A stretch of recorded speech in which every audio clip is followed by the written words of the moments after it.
Tonight is Metzia Shavuos, and we are learning tonight both the letter from Shavuos, which are Kuf Hey and Kuf Vav, and we're starting from the bottom of Kuf Daled on the base, and we are 4 lines down into the wide lines. Amri Nahardoi, and Nahardoi said, Hi Iska, Palga Milva Upalga Pikon. It's half milva, half pikon.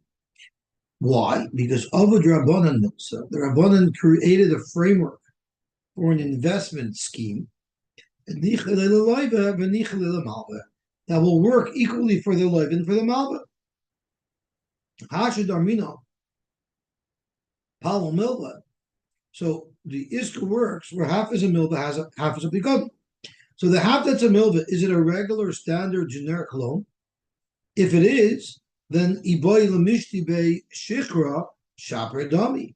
If the loiva, or in this case the entrepreneur who received the investment, decides that he only wants to invest the chelek hapikadon on behalf of the baila, but the chelek milva he wants to use for his personal expenses, he should be able to do it. It's a milva lights on it. No, you could do whatever you want with it.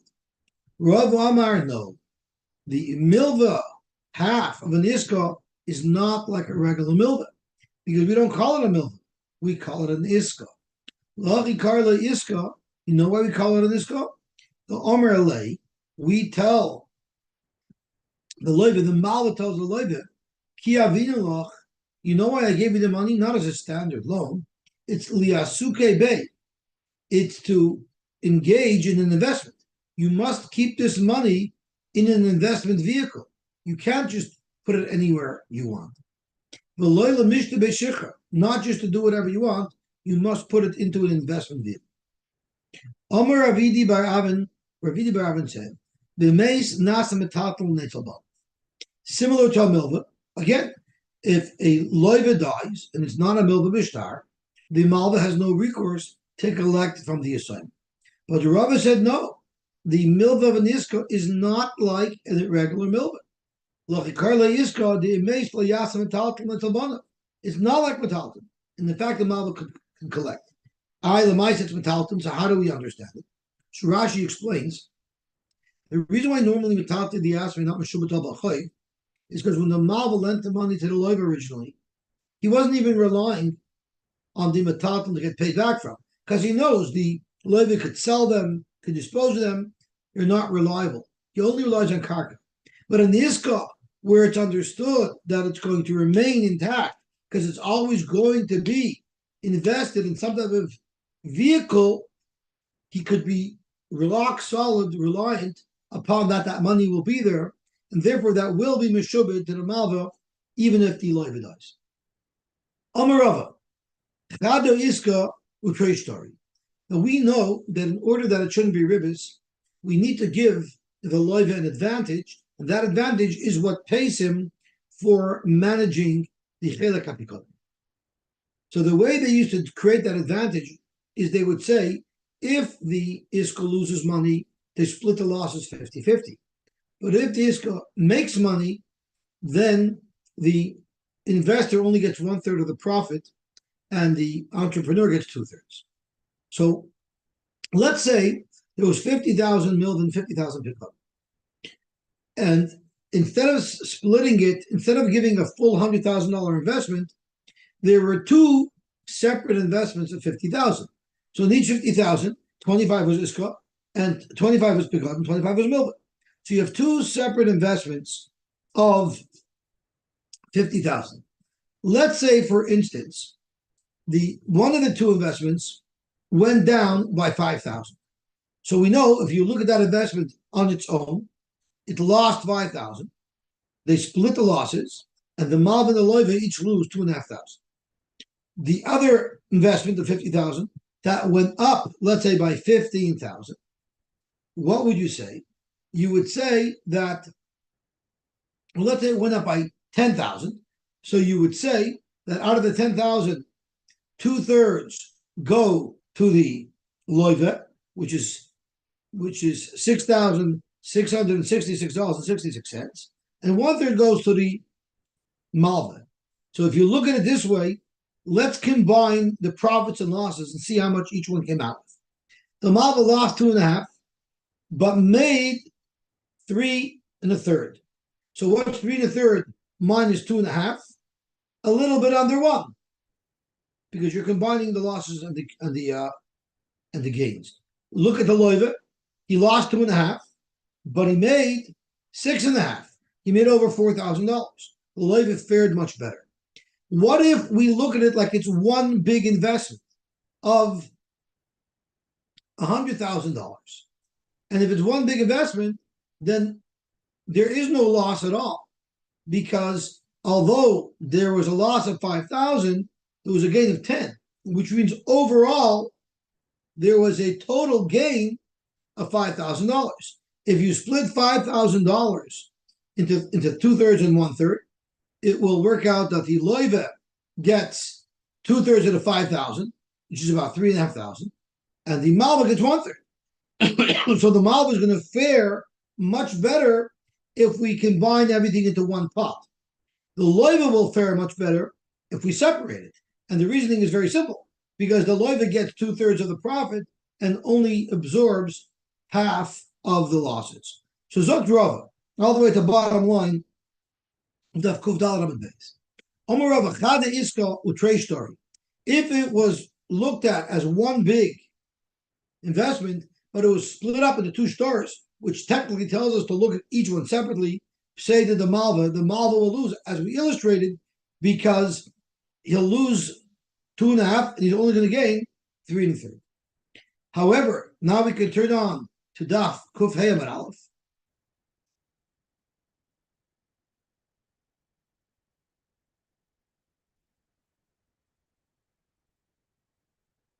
However, Trey Iski B'chad Star, but if it was two separate investments, but it was put into one star, so now we look at it like a one investment, then the malva will fare much better. Said that the loiva will lose.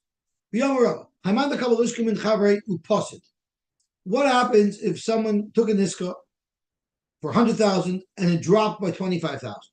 Now he didn't want to tell his investor it went down in his quarterly report. So you know what he did? Tarach umalia v'li. He put his own money in, or he busted himself to get that money in. So now we can report that it was still worth 100,000. Now he ends up making money.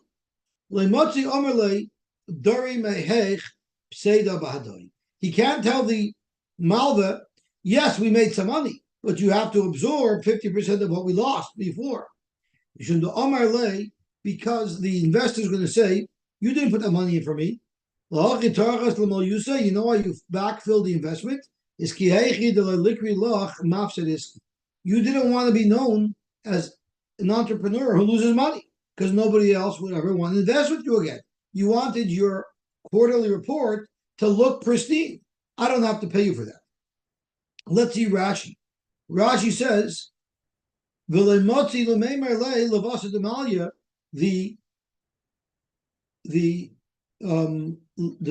entrepreneur can't tell him, Dori the kabel and accept also 50% of the loss. Uvischar tol shlish, and only get 1/3 of the schar. V'nimt is peiches from the carrot. Comes out she's going to lose at the end of the day, because he'll say the Amar lei lahavi tarachtu malya is the midaloy datan meikara.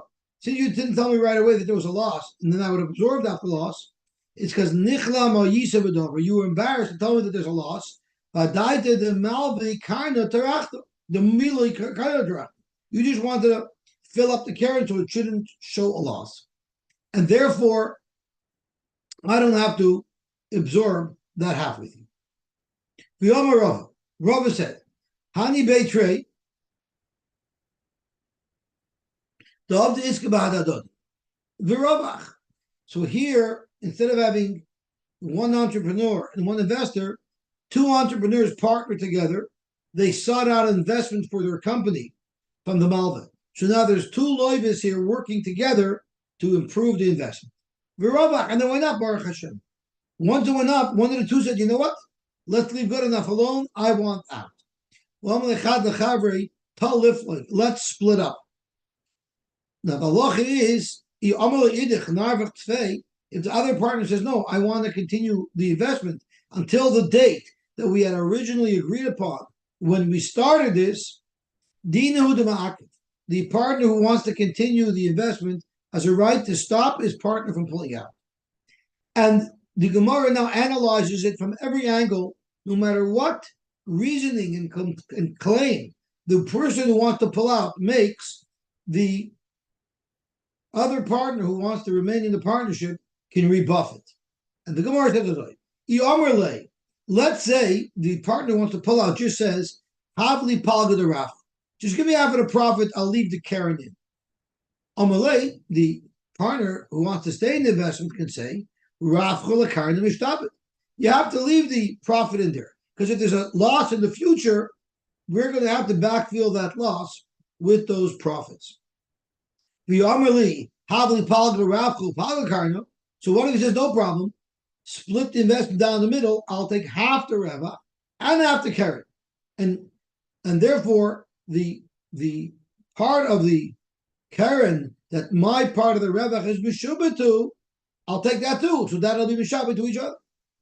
Omer Lei, once again, the partner who wants to remain in the investment will say, Isko lahadadi Meshubah. Your half of the Karen is Meshubah to my half of the Karen. They're all have to absorb. Let's say it goes down later. Your half has to absorb part of that loss. If you pull out, you're going to be immune from any future losses. Okay, the Amala Nifla Graf of Nifla kind of. I still want to split down the middle. Are you worried about a loss? I will indemnify you. The Matilach Tzeda, if you ended up losing from your half, I'll kick in, I'll pay you up half the loss. The Rina Badach. Still, the Shubta has a right to prevent it. Now, he's not going to lose anything. Why should he be able to prevent it? Amalei Lo, you know why? Because Mazel de we'll have better Mazel to succeed if we're both still in it. My Mazel alone might not be good enough to make it succeed. So I have a right to force you to remain in the investment because I want to tap into your Mazel as well, and through that, there'll be success. Normally, when you're a chayker, it's understood that when you're growing the crops, you're also going to be removing the weeds while it's growing, so that the crop should be the best that they can be. And the chayker says, I don't want to pull weeds. And I tell the owner of the field, Ma ich bislach. Why do you care if there's weeds, if there's no weeds? I'm paying you the set amount that we agreed upon anyway. So why do you care if there's weeds, which is to make maybe a shvach or a plant? You're getting your set amount. The law is you don't listen to the farmer, you force him to pull the weeds. If they say, because the owner of the field could say, fine, yes, you're going to pull your crops out, but then my property will be full of weeds. Who's going to want to now take on my property next year? You're going to leave the property, and you would have left a whole bunch of weeds in my property that now I won't be able to find another chayker or kabbalah to take over. Dr. Gemara, but the farmer could mitigate that concern. After I pull the crops out, I'll plow the whole field, which will eliminate and uproot any roots. So now you'll have a clean field to give to another kabbalah or another chayker. Amalei, that doesn't mitigate the problem because the owner can say, Chitim al Yosy. The fact is, the chitim that you're going to give me as part of the chakiros will be substandard. I want good wheat. No problem. I'll go to a grocery store. I'll buy you the top, best, fattest wheat, and I'll pay you with that. Amalei, the owner of the farm, could say, no. I don't want stam chitin. I want chitin that grew in my property, and I want them to be the best that they can be. Okay, fine. You want good wheat? Not a problem. The area that the bushels that I'm going to give you are growing in, there I'll take weeds. I'll take out the weeds. But the rest of the property, where I'm going to take that wheat, there I'll leave the weeds, so you don't have anything to lose. That's still not a good argument. You know why? Amalei, the owner of the property, will say, anybody who walks by my property is going to see it's full of weeds. It's going to create a bad impression, a bad image of my property, and I'm still going to have problems getting people in the future to be chayker. If I want to sell it, who's going to want to buy it? Frank Gemara, you have all these different svaras that we need in order to make sure that the guy has to pull the weeds out. But the Mishnah doesn't say that. The Mishnah just says, that's all it says. That's the taina that will be a taina against any taina that the farmer has. But the way you're explaining it now, there's so many different tainas that the owner of the property needs to have. Ella, I'm going to explain to you how this one line of Umala Lefani Asavim is the silver bullet that will slug up any taina that the farmer has. Because he's going to say, the Amalei Bizra de Nafal Nafal. Yes, you might decide that you want to plow after everything's all over, or you only want to weed part of it. But at the end of the day, you know how it works. Once little seeds from the weeds fall into the property, even if you're going to plow it all and rip out the actual weeds, but those seeds would have been planted. Similar to us, those dandelion flowers, once those seeds spread, you can pull up all the dandelions you want. Those seeds are going to be there and you're going to sprout up a whole bunch of dandelions. So therefore, I have a right to ask that you pull out all the weeds right away. What happens if you were makabel asada from your friend and it didn't produce? It simply didn't produce. So the question is, you have now a crop that's grown, very shvach crop. The makabel says, I'm not interested, I'm out of here. I don't want to work on this anymore. I don't want to work on this anymore because it's a waste of my time. The question is, can I just walk off the job? If there's still enough growing there that you could be maimed a kri, and what that means we'll have to see in the Gemara. But if there's enough critical mass there, chayiv l'tapel. You're mechuyev to the chayker is mechuyev to continue working. Now we learned a couple of blot ago that these mishnayos apply either exclusively to chakira or exclusively to kablonos. So Rashi tells us over here that clearly over here we're talking about dafka kablonos, because if it's chakiras, why would the owner care if I walk off the job or not? I still have to pay your chakiras. But if it's kablonos where you only get from what's produced, then the owner of the field has an issue. So we're speaking about kablonos, and if there's enough to create lahamid kri, you're not allowed to walk off the job. Amar Yehuda, my kitzvah b'kri, that's not a good shear of lahamid kri. We don't even know what it means, but Rav Yehuda doesn't like it anyway. Elam yesh b'kedei nefila, that's the right shear of kedei nefila. And we'll see what both these shittas mean in the Gemara. Tadar Rabbanan. You makabel a field and it didn't produce. So it's the brayta that's elaborating on the mission. Yesh b'kedei lahamid kri chayav l'tapel ba. Why? Shekach koyzul. This is what it says in the contract. This is what the kabbalah is obliging himself to do. And the oikim be'onir, I'm going to get up, I'm going to plow. The Ezra, I'm going to plant. The Echad, I'm going to harvest. The Amar, I'm going to make it into bundles. The Edash, I'm going to thresh. The Idri, I'm going to winnow. The Oikim Kri Kadamach, and I'm going to create a big pile of wheat in front of you. V'teisi v'titel paga, you go take half. And no b'amali, you will not v'shodei paga. Me, due to my hard work and what I have to spend to get this happening, I will keep half. The Kava Kedei Lahamid Bakri. So what is this year that the mission of Kedei Lahamid Bakri? Now we're going to hear the answer. There has to be enough in the pile that if you take your pitchfork and you plunge it into the pile will hold it up.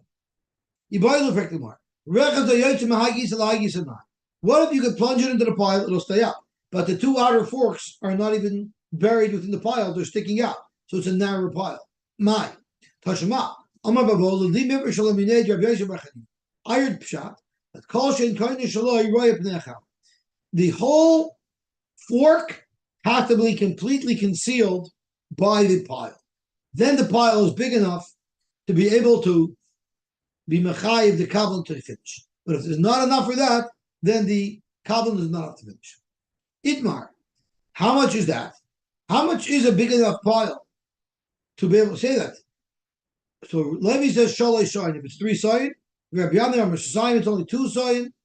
Amar Shlakish Shayin Shamru Chutz Minaitza.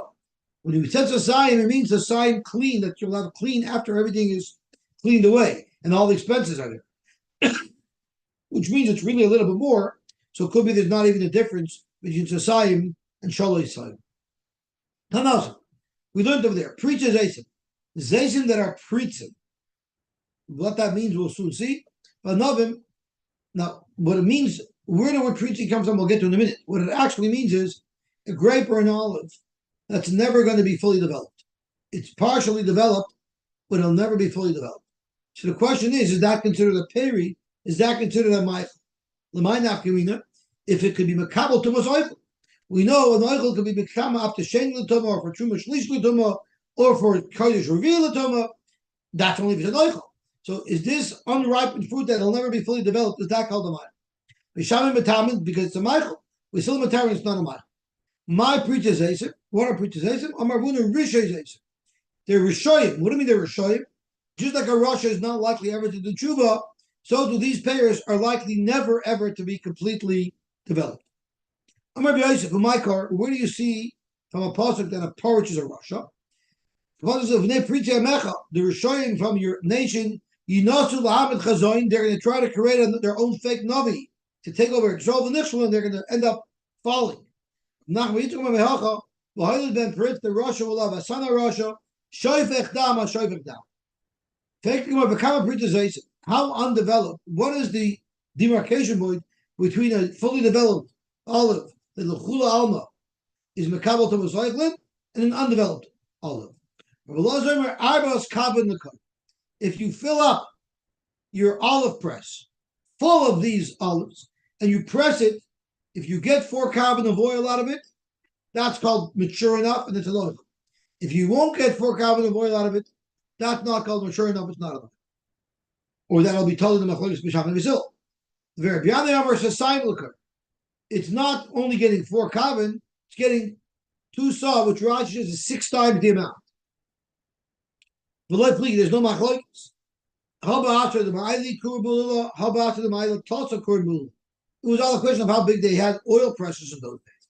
If you had smaller presses, then you only needed to get 4 carbon out of a load to be considered a Meichel. But if it was a much bigger press, of course, you would need to get 2 saw out of a load because you're talking about a much bigger load of olives. The Rabbanan taught us, and now we're going to turn on to Daf Kufay Amud Beis.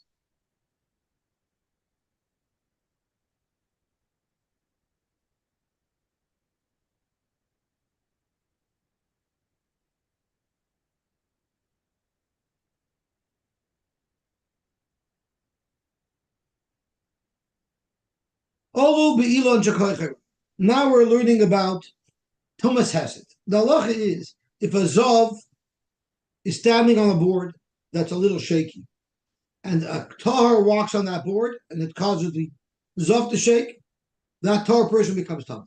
He was massive, he moved his Zov. The other way around, if a Tahar was standing on this loose board and the Zov stood on it and shook it, then also the Tahar becomes Tahar. So what happens if both a Zov and a Tar climbed up a tree that was a weak tree, and therefore when you're on it, it shakes the tree? Or on a weak branch. Tame, if the Tame and Tar are on touch a branch, it'll make the person. How big or small does a tree have to be considered koichera? If the trunk is not thick enough that you'd be able to carve out a roiva from it, that means it's a small enough tree, it's weak, and if a Zov and the Tar get on it, the Tar becomes Tar. What's called a weak branch? If you can put your hand around it, or wrap it around, and it will cover the whole thing, that's a weak branch. But if the branch is too thick and you can't conceal it by putting your hand around it, then it's not called koichoi ra. Gewaltig. Tanan osim, a mahalach b'beis pras. Now, a beis pras is a soda shenechosh b'kever, which means there's going to be bone fragments all over the property. Now, a bone fragment is not metama b'oil, but it is metama either if you touch it or if you're masid it. So what happens if you're walking on a loose board that there's a bone underneath it, and you move the board with the bone, of course that will be metame. So what happens if Amalek b'veisa pras al gabi avodim shiyach lahas? He's walking on stones, so the stone will not, on its own, be makabel tumah to transmit it to the person, because a stone is not makabel tumah, but the stone is loose. So when you step on the stone, it's going to move the bone. Or ala adam, or you're getting a shoulder ride on someone's shoulders. Ala behem or on the behem that are weak. So therefore, when the bone gets moved, it consider that the tar is moving it, and therefore they become tamei. Tamei, the person will become tamei. How do you assess a weak person where you would say that it would be considered a chesed? If you're on his shoulders and his knees are banging together, that means he's not steady, he's not firm, he's weak. What's a weak animal? When you ride it, the weight causes the animal to unload some of its interior load. When it comes to tefillah and tefillin, it's 4 kav. So what is this talking about? What if you're carrying a load? Are you allowed to daven when you're carrying a load? Because balancing the weight of that load is distracting. You won't be able to have the proper kavanah. If you reach matfilah, if the load is less than 4 kavan, not very heavy, you could just swing it over your back, and you could daven. But I bought kavan, if it's 4 kavan, then you have to unload it, because if you don't unload it, then it will distract you. I just have to pause for a moment because somebody wants to know if there's shir tonight, and I need to tell them that there is.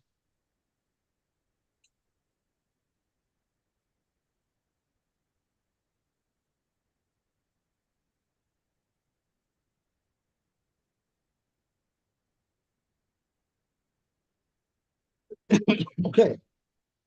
Zog to Gemara weiter.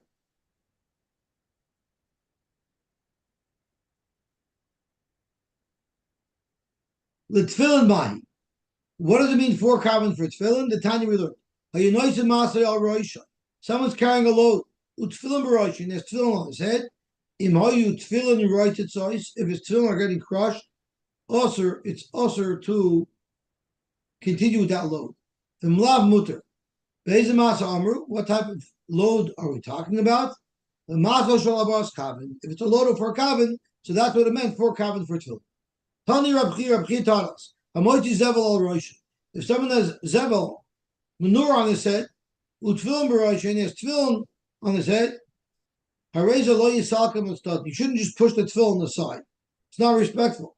He shouldn't tie his tefillin to his waist. Because that is a minig b'zoyin, it's not a respectful way to carry your tefillin. So what should you do with the tefillin? Tie them to your arm where your sholyat is. Because if you do that, then it's a respectful way of moving the tefillin where it won't be muvuzah from the miyas load that the person has. Mishum devei Shilo Amru, from the Bishmesh of Shilo, they said, Afilu matpachat shalen osel aniach al roish. You're not even allowed to put the tefillin baitel on your head. Sheyesh b'tefillin the rest tefillin. The kama marbaya afilu riba the pumbedisa. Even a tiny little amount, a quarter of a pumbedisa, which is a very small amount, even that is not respectful to have on your head with this tefillin there. Amar Yehuda, my kitzvah b'kri. I don't like that year of kitzvah b'kri, which we learned is you can put a pitchfork in it, and the pitchfork will stay out. Elam yesh b'kadei nefila. Kadei nefila is the shear, and kadei nefila means if there's enough produce that grew in this farm that I can take all the seeds and reseed the same field that grew in, that's enough. Now, normally, if I'm going to, let's say, put a bushel of seed down, I expect it to grow 10 bushels.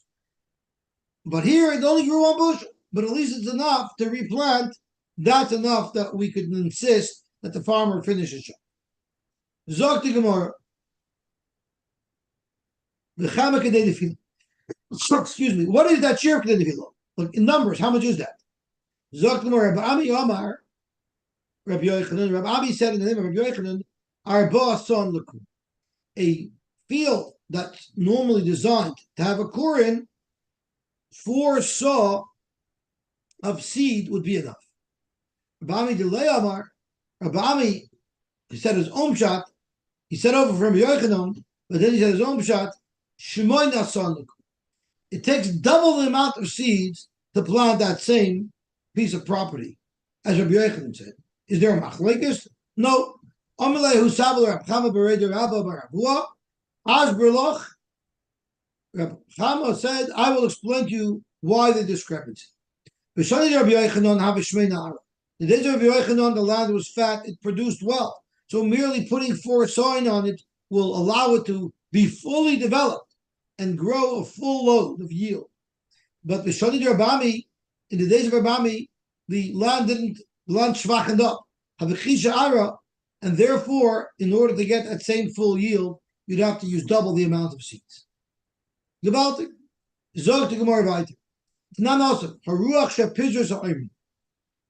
is, we learned today Rus, and we were talking about leket, how Rus was collecting the leket from the field of Boyaz, and the way it works is, if 1 or 2 stalks drop, that stays behind, that you're not allowed to pick up, that stays for the Aniyim.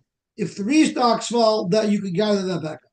So by the time you finish cutting all the wheat down in the field, you'll have a big pile of wheat that you cut down, but spread and scattered throughout the whole field are going to be individual stalks that fell, that are leket that you can't take. Now, what happens if a big wind comes and scatters your whole big pile, and now it's back all over the field? So now we don't know how much is leket and how much is yours. So we're stuck. What are we supposed to do? So that is the Gemara's Shiloh. Tonight also, we look in the Bryce. The wind covered over the leket with the cut stalks. How much do you get for a leket? Zog the Bryce. The Tanakama says you got to get Bezdin out there. They got to look at the field, examine it, analyze it, and make a call as to how much from this field should go to that. You don't need that, because you can use a formula without calling the rob down. There's a standard formula you use. You give the aniyim the amount of seeds it will take to seed the field.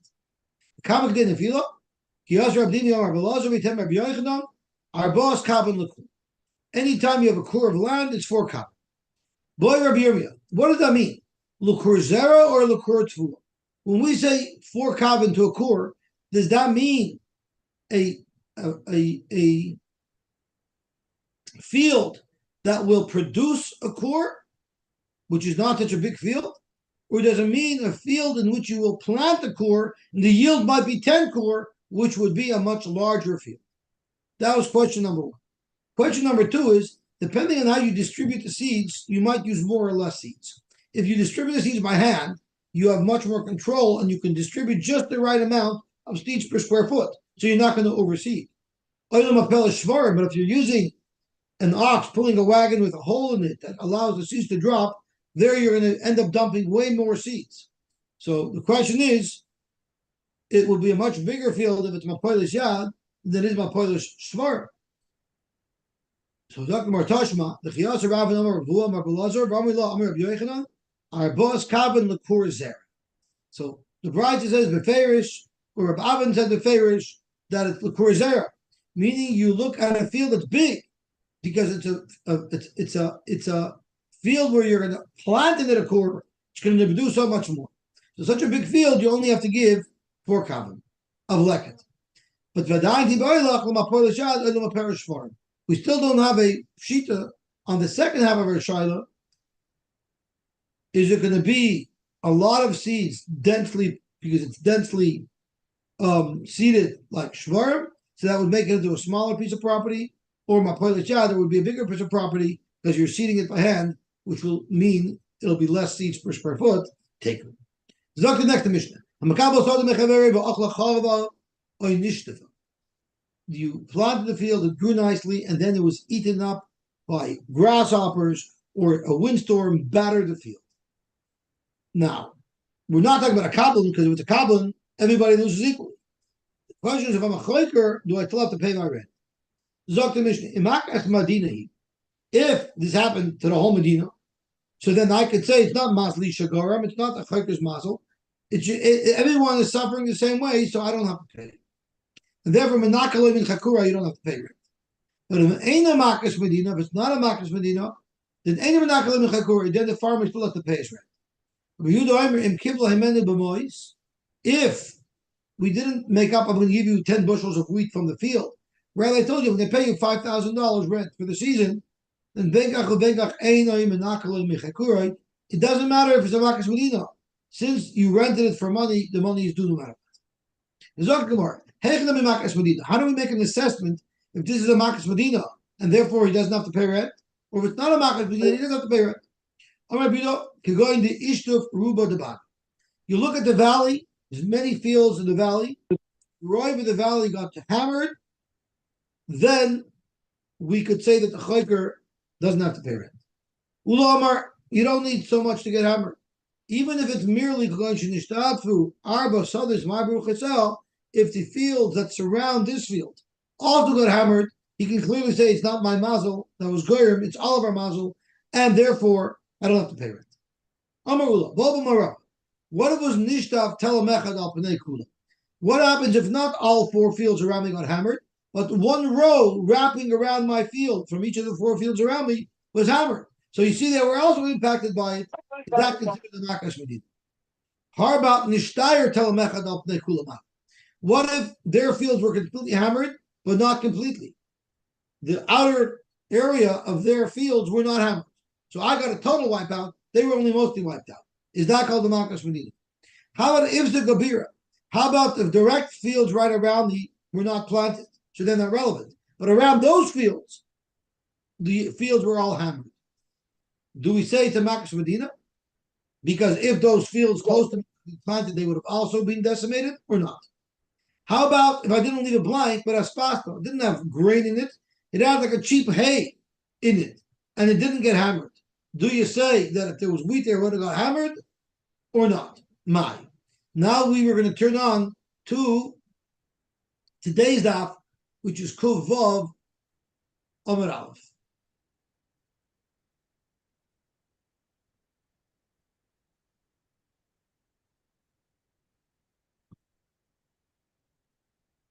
Or Zer Achamai. What if we planted, but we planted some other thing, and that didn't get hammered, but everything else around it got hammered?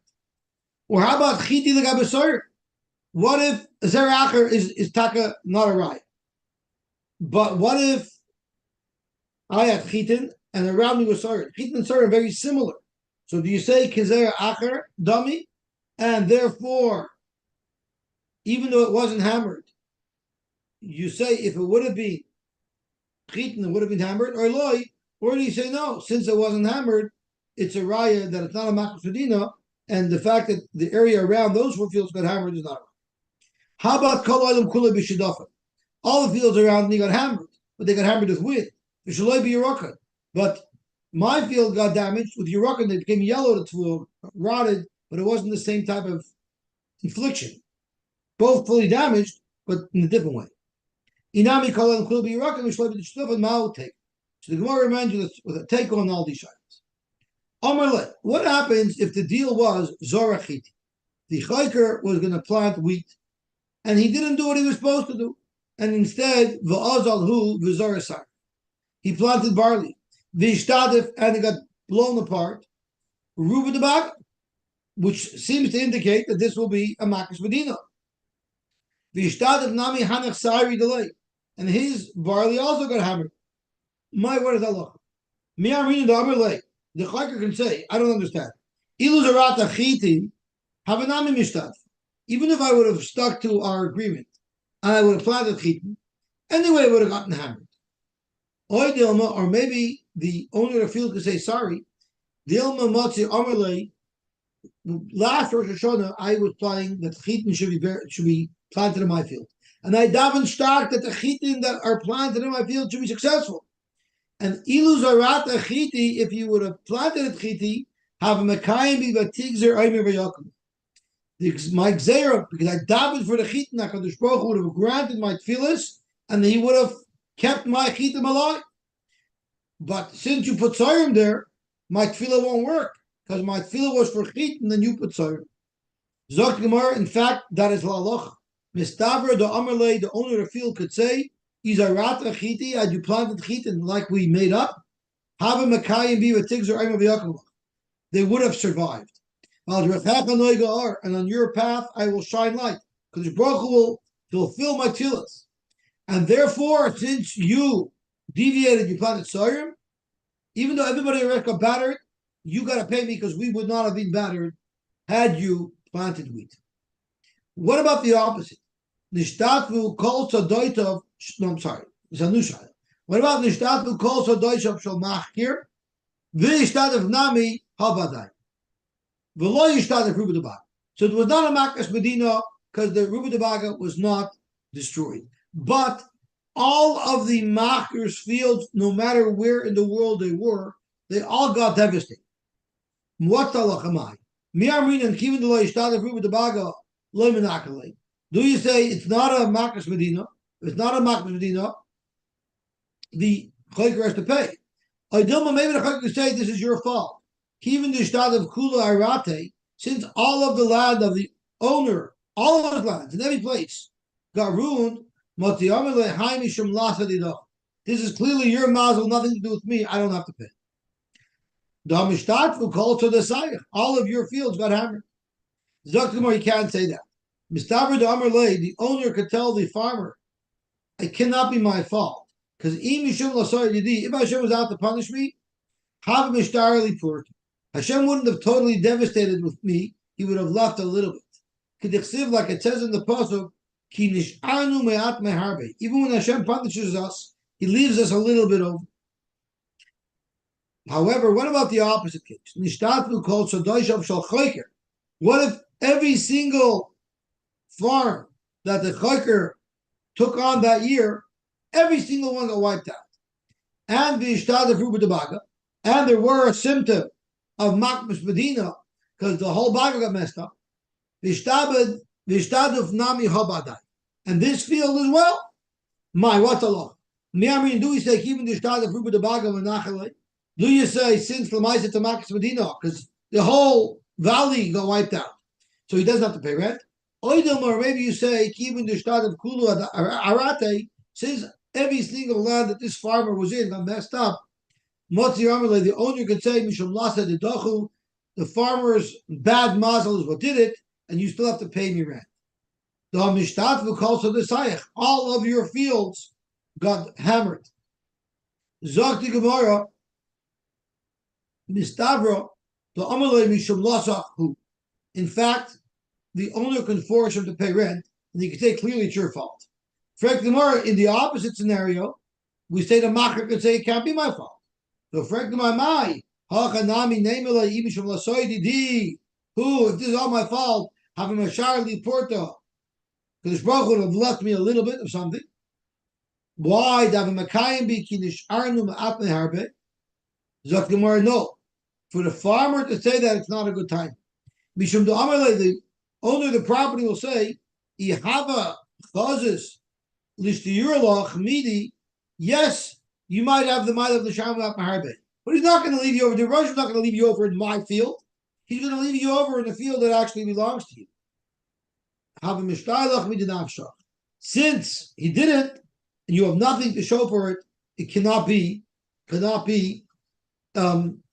You cannot say that it can't be my fault. It is your fault, and the place where Hashem would have let you is your property. If you don't have it, it's not my problem. So Tosfos gives a little bit more of a hesed. Tosfos says, if it's the owner's field, and all of his fields got hammered, he could say, Hashem would have left me something. Since he didn't leave me anything, it can't be my makkah. And Lamaisa, I'm now going to get paid rent. So you see Hashem taking care of me. Mashenkin, the farmer, what are you going to say? It's not my makas, Hashem left me nothing. Even if Hashem, at the end of the day, even if you don't have to pay me, you still have nothing because nothing grew. So therefore, you have no right to say that this is not your fault. It is your fault because no matter what, there's no way for you to get out of this anyway. You don't have any fruits. Me at least, Hashem might want to save me a little bit, and that's why He's making you pay. Zok tehelig gemar weiter. Meisvei. Hoyzo shenas shidofan v'yirakoin oy shvius. Now the kasha here is we just said at the bottom of Amud Beis what is called a makas medina. Not that the whole kingdom nothing's growing. It either means just that valley nothing's growing, or just that immediate area around your field. That's enough to call it a makas medina. We're going to prove now that a makas medina is only a makas medina if the whole kingdom nothing's growing. So we're talking here about someone bought a steich chuza. If you buy a steich chuza, the halacha is the person who sold it to you can buy it back at any time, just paying you back prorated. However, there's a 2-year moratorium.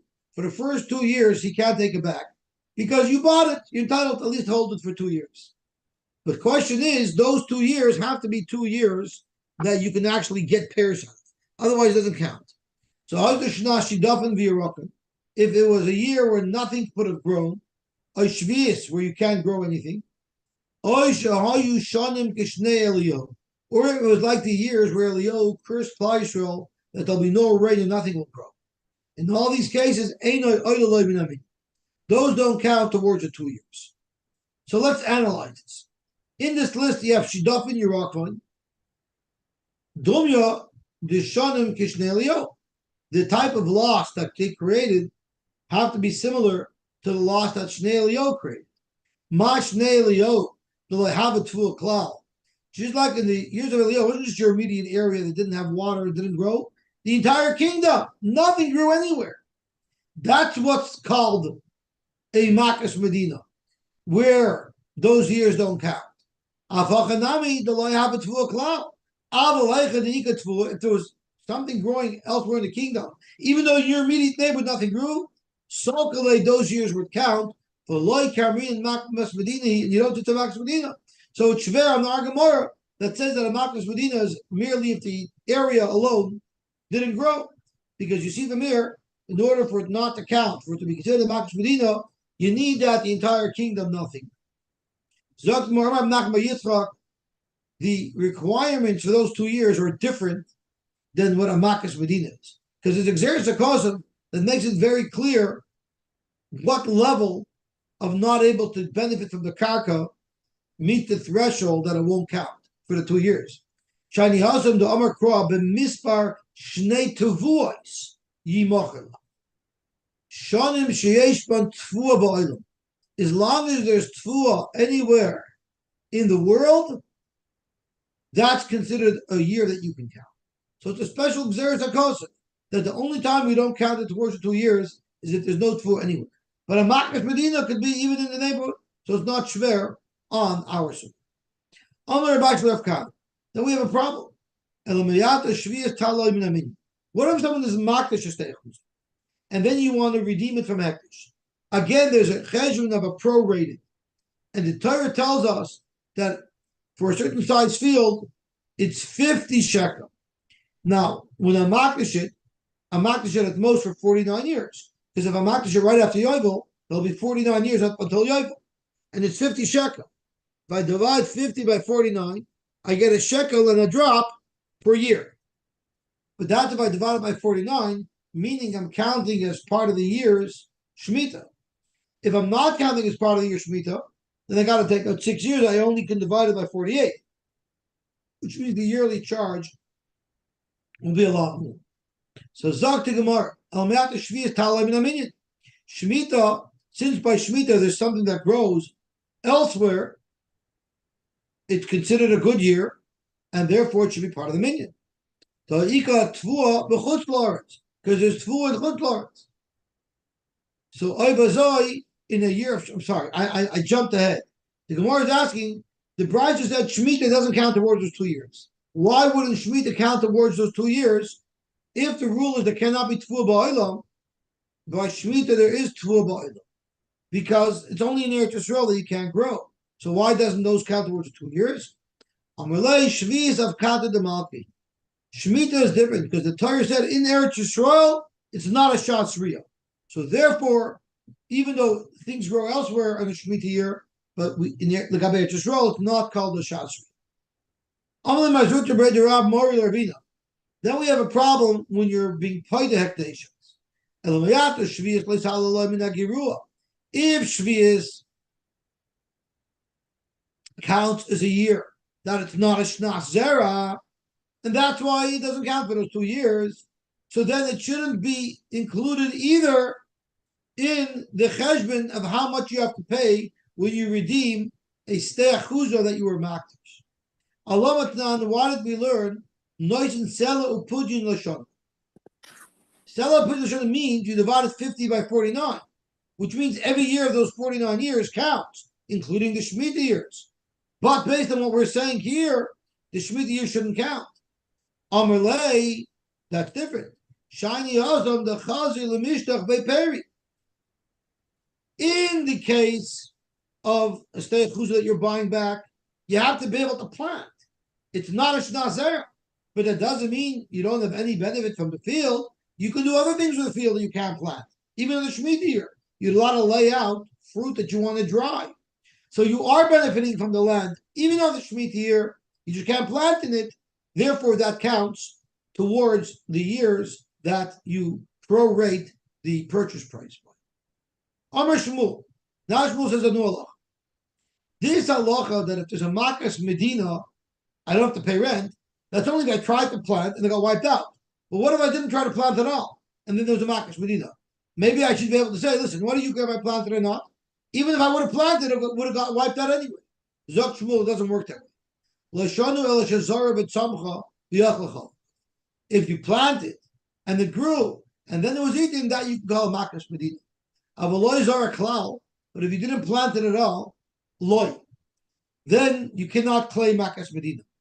The Omer lay, because the owner of the field can say, Ilu zarata, if you would have planted it, have a Mekayim be, you would have been Mekayim in me, the pasuk of lo yevoishu beisra, I wouldn't have gotten embarrassed in bad times, meaning I might not have suffered the bad times. Uvemei rava and yisbo, and even though it's a hunger year, I will still have plenty. And therefore, I don't have to pay. You still have to pay me my rent because you cannot claim makas medina if you didn't plant at all.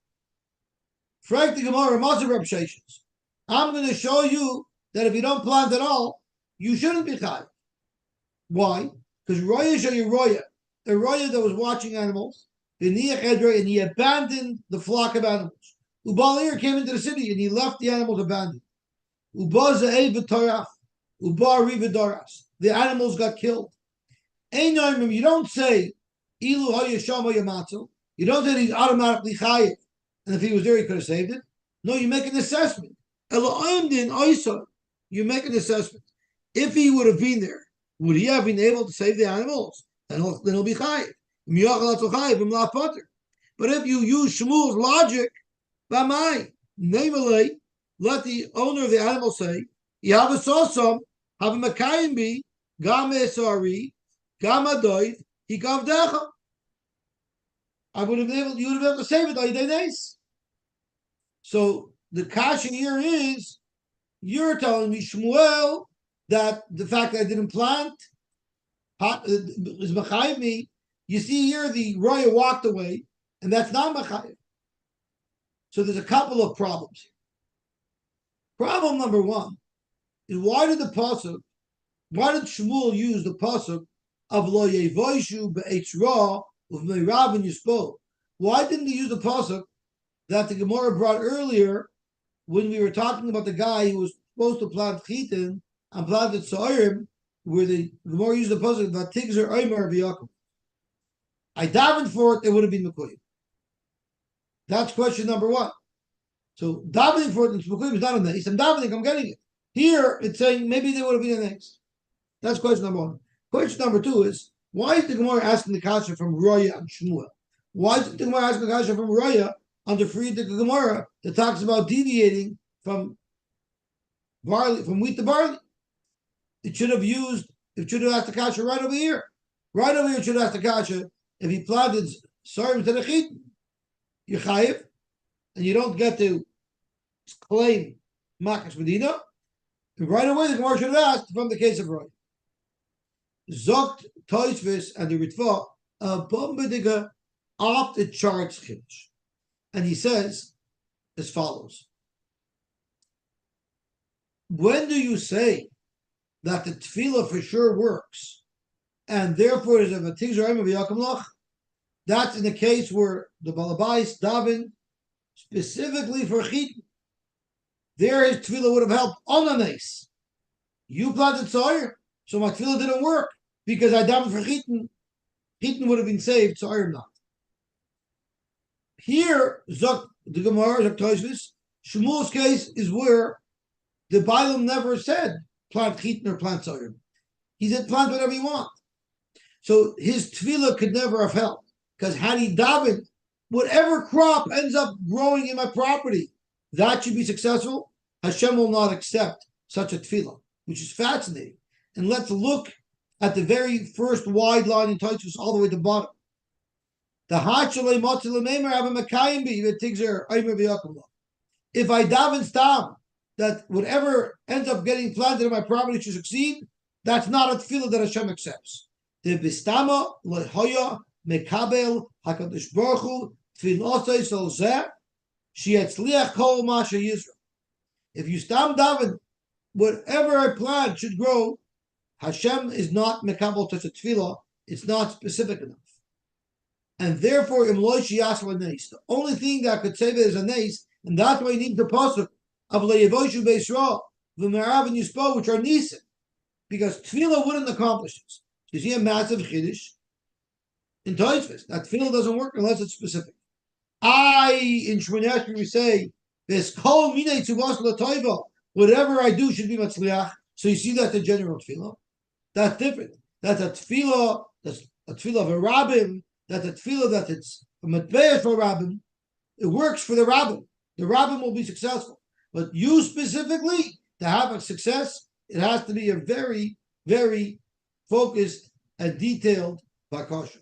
And I'm thinking to myself, why? I say, Hashem, a stickler, he's nitpicky. But then I have. If you're diving to the Rebbeinu Shalom, it's not just leisurely. You have to prepare for the tefillah. You have to harm on the tefillah. There's got to be sincere tefillah. So don't just come loosey-goosey to the Rebbeinu Shalom. That's not called putting your whole koiches into a tefillah. When you come to the Rebbeinu Shalom, it's like you're going to a banker, you want to borrow money. You're going to have to give them a whole business plan with detail. Well, when you go to the Rebbeinu Shalom, if you don't have that respect to provide that detail, then don't expect your Rebbeinu Shalom to answer you. Mamish achidish and tefillah. Devaltim. Zog to Gemara weiter. So the Gemara says, you know why? By the case of the animal when the shepherd walked away, we're not mechayvim, because maybe if you would have been there would have been an ace, because he could respond, the royal will say, what do you mean if I would have been there was an ace? If you were royal for an ace, there could have been an ace even if I wasn't there. You have a chazis l'srachush lachnisa, habisrachush lachnisa, krabchnina v'doita, the match and easy duvi bekarnai. In the times of Rabchanina ben Doita, there was an ace. What was the ace? That the goats came with bears on their horns, meaning they stoiced the bears and killed the bears. You don't need me. If you're supposed to get an ace, you should have been an ace. What was the story by Rabchanina ben Doita? Rabchanina ben Doita found abandoned chickens. So it was an Aveda. So his wife took him in, and they started producing eggs, and it got too busy. There were too many eggs and too many chickens. Couldn't handle them. So what he did was he sold all the chickens, and with it he bought goats. And the goats were pasturing in the meadow. What happened was his neighbors came and told him, your goats are eating up my grass, and therefore you got a problem. Rabbi Chanina said, I don't believe my goats are eating your grass. So here's the deal. If my goats are eating your grass, Hashem should make it that bears should come, attack these goats, and kill them and eat them. But if they're not eating your grass, then my izim are going to come with bears on their horns. They're going to kill bears. And that's what happened. Frank Gemara, maybe the owner of the animal could say, yeah, I'm not royal for a big nest like that. That automatically my animal should kill bears. But a small nest, had you been there, it would have only required a small nest to save my animals. That would have happened. So why can't he say that? And therefore, why don't you say that the roya should be chayiv? Zok to Gemara, nunu kasha. It's a kasha, but it's not an upfront. It's not a time. Zok to Gemara. What happens if you plant it doesn't grow? You got to plant again, or you plant and it was nishta, or it was eaten up. Amakas medina. So Tani Chada Parmishayna, if it gets eaten up, you got to plant again. Ushniya, you got to plant again. Zoyra. Ushlishis, but if it gets eaten by a chag of 3 times, if it gets eaten by a chag of 2 times, or there was nishta but 2 times, ushlishis ain't is roya. You don't have to try a 3rd time. 2 is already a chazaka that this crop is not growing this year. But Tanya Idich, we have another brayso that says shlish is zoyra, revius ain't zoyra, meaning it takes 3 to make a chazaka. And like Asher, it's a machlekes time what a chazaka is. Hakir Rebbe, Hakir Rab Shimon Gamliel. Hakir Rebbe, Damar betrays him, they have a chazaka. Hakir Rab Shimon Gamliel, Damar betlas them, they have a chazaka. And their machlekes is a woman who 2 husbands die on her. Could she get married a 3rd time? According to Rebbe, she can. And according to Rebbe, she cannot, because 2 is a chazaka. According to Shimon Gamliel, she can. Amar Shlakish. Lo shanu el shazar v'tzamcha b'achalcha. This that you could say to Makas Medina, and after 2 or 3 tries, you don't have to go anymore. That's if you planted, it grew, and it got eaten. What if you planted and nothing ever grew? What is the responsibility of the chayker? Because you have to try to plant again. As long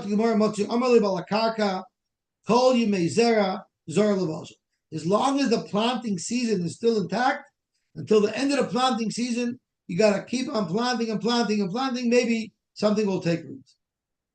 So when is the end of the planting season? Omar Papa at the Osur Arisa Midabra, until the point happens when in the afternoon the Arisim come in from the field at the end of their workday. The Kaima Kima and the star of Kima, Arishayu, is on top of their heads. Now, Rashi explains this has to do with the zodiac system. Kima is the star all the way at the tail of the tleh. So it's the back of the tleh. And the way it works is there's 12 mazolos that each occupy 2 hours in the 24-hour cycle. And at any given time, there's going to be 6 mazolos that are going to be above the horizon, and there'll be 6 mazolos that are below the horizon. And they're constantly rotating. But depending on the season, the first mazel that comes up in the morning will change. In Chodesh Adar, the tleh comes up the 3rd hour of the day, which means by the afternoon, its head is almost towards the horizon, but its tail is just towards the center of the sky.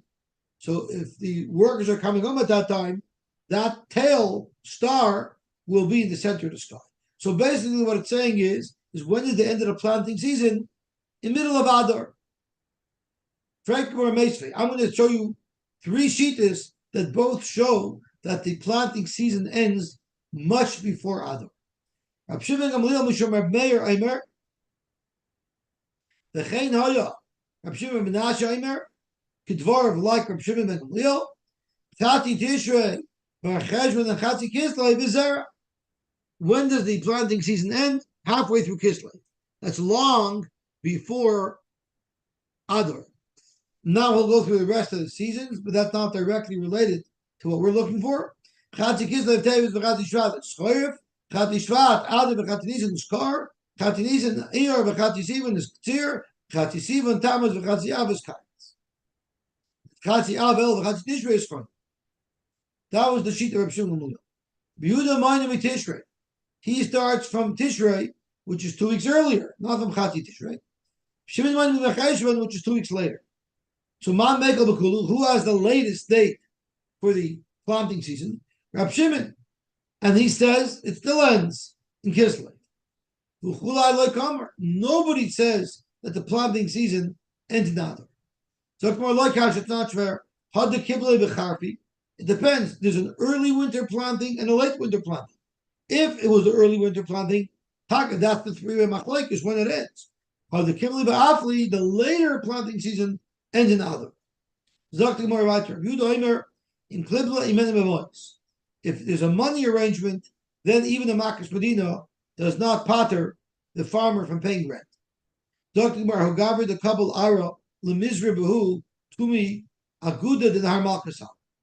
He accepted that he was going to pay cash rent. What was he going to do in this field? He was going to plant garlic at the riverbed, at the edge of the river. Which river? Malkasam. What happened was a stacker in the Har Malkasam. A very unusual thing happened. It stopped producing water. The river got plugged, and now there's no water. This is not good. So the question is, do I have to pay my rent? Does the farmer have to pay his rent? He said, it's not typical for this to happen. Makas Medini, and therefore you don't have to pay your rent. What do you mean you don't have to pay rent? This was cash. Our Mishnah teaches us from Yudoimer in Klibe Menebamois. If it was a payment of money for rent, no matter what, you got to pay the rent. Amahu Rava says, less the Chosler of Yudah. Nobody passes like Rabbi Yudah. Avada v'tamakas v'dino, even if you made up to pay rent in money, avada you don't have to pay. Zok to Gemara weiter. The Heilige Mishnah. Mekabel soda mechaverei ba'asara kur chitim l'shem. We made up that I'm going to plant chitim, and 10 kur of chitim that grows in this field, I'm going to give the owner. V'lokso, and the very shvacha crop. The wheat was not the shmaka wheat. Too bad for the owner, he has to accept shvacha wheat. The owner can't say, this is shvacha wheat, you better go buy me from a wheat supplier good wheat to pay your rent. I'm not accepting this wheat. Can't do that. He could pay from the actual field. What about if the opposite happened? This year's yield, the wheat was much better, much higher quality than typical. Much better than the owner expected to get.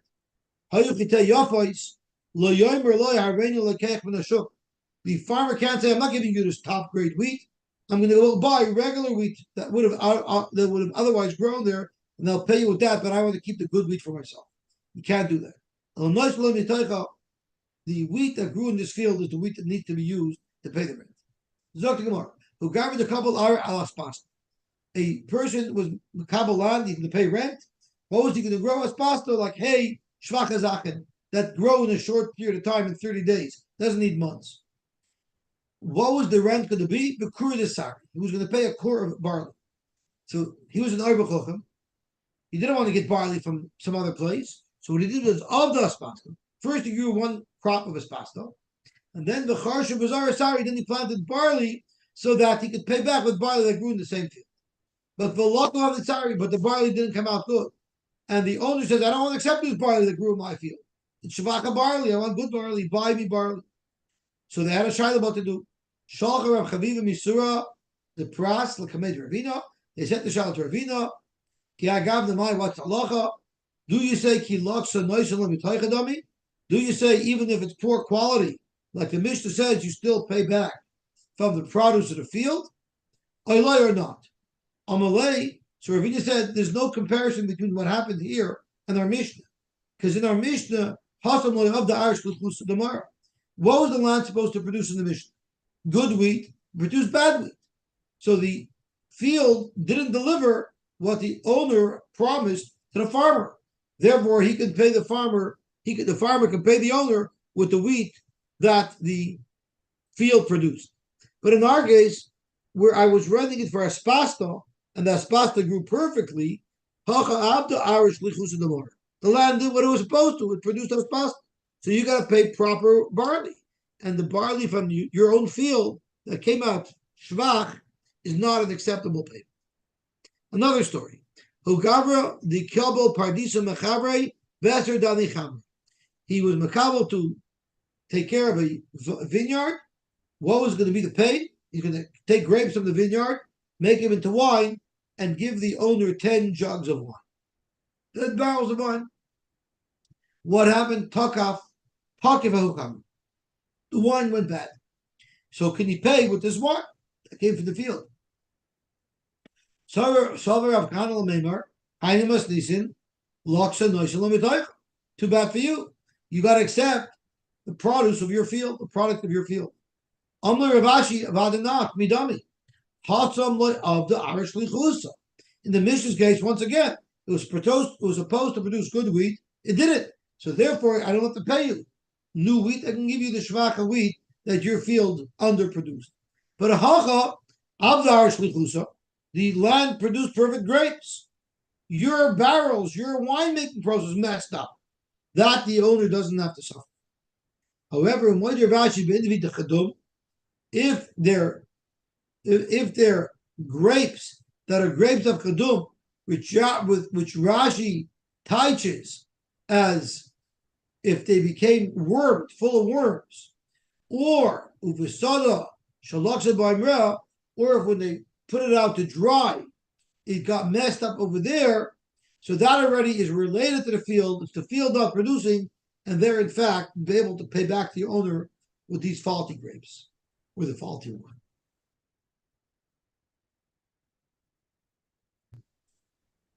You were supposed to plant soy, and you want to change your mind. You might have to suffer the peril.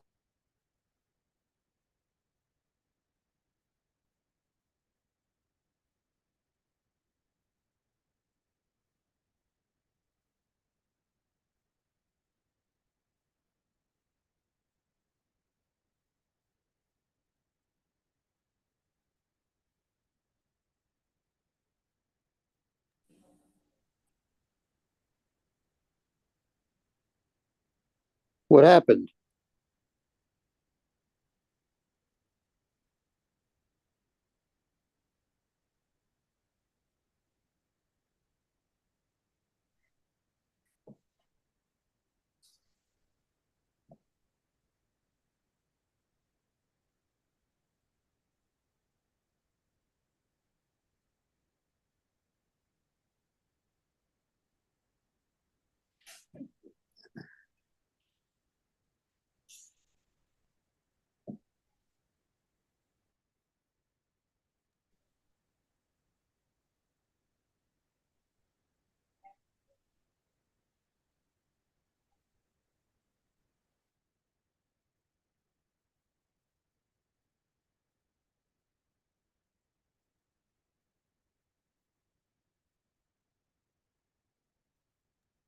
Hello.